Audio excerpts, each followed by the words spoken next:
Hello guys, I am Vikram. आज हम बनाएंगे सिजवान फ्राइड राइस। तो चलिए शुरू करते हैं। सबसे पहले पैन को गरम करेंगे।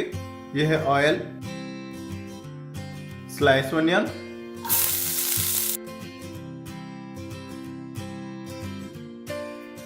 यह है कैरेट, यह है टमाटर, यह है स्प्रिंग ऑनियन,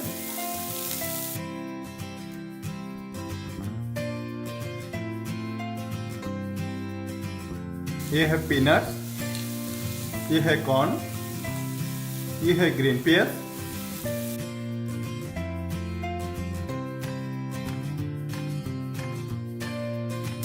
ये है सॉल्ट,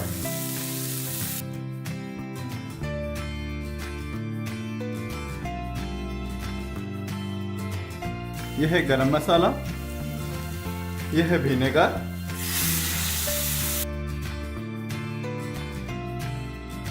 ये है सिजवान चटनी,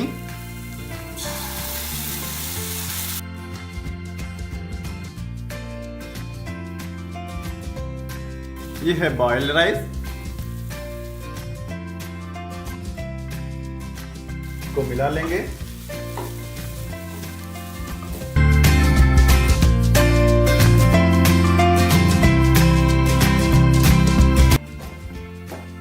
सिजवान फ्राइड राइस हमारा रेडी हो गया।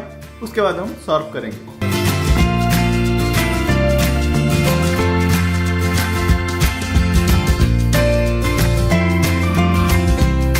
आज का रेसिपी अच्छा लगा तो प्लीज मेरे चैनल को सब्सक्राइब कीजिए, शेयर कीजिए, लाइक कीजिए और कमेंट कीजिए। जो बेल आइकन है उसको क्लिक कीजिए। Thank you. जय जगन्नाथ।